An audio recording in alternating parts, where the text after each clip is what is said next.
Good afternoon, members of the African Kingdom.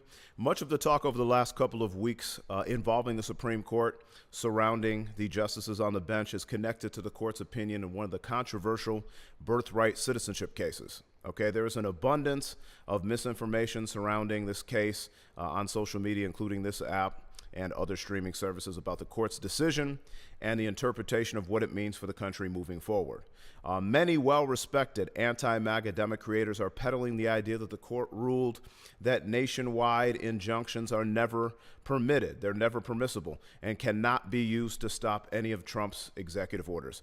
However, that's not the case. Okay, that is not the case at all. In fact, the opinions laid out in the Supreme Court's decision refer to the opposite.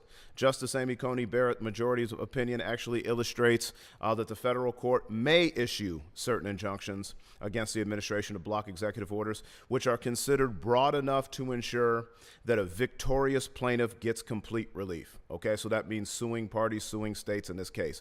Ultimately, injunctions to block executive orders may be permitted, but the scope of these actions must be narrow and must be associated with the suing parties or states in the lawsuit. The justices also permitted injunctions issued by federal judges in blue states in which lawsuits were originally brought forth. Okay, that included 22 Democratic-led states that originally sued the administration to halt the executive order attempting to stop birthright citizenship. Okay, they can continue those lawsuits without needing to implement the order currently while those cases play out in lower courts. Okay, so that was the majority opinion in the case. The Supreme Court also issued a statement saying that another avenue for states and parties to stop the Trump's executive orders through injunctions is by allowing parties to bring forth class action lawsuits on behalf of impacted parties. Okay, this actually just happened today. On July 10th, okay, a federal judge, Judge LaPlante, in the state of New Hampshire, it's not one of the original suing states against the executive order in the administration, issued another injunction halting the attack on birthright citizenship, okay? This case is key moving forward. The American Civil Liberties Union actually filed a class action lawsuit on behalf of 3 non-citizen parents.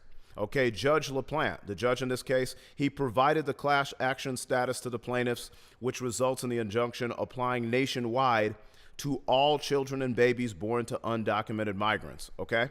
And migrants in the U.S. with temporary status. So that is going to halt this executive order furthermore, okay? So yes, nationwide injunctions can still be used against Trump's administration and his unconstitutional executive orders, but they must be limited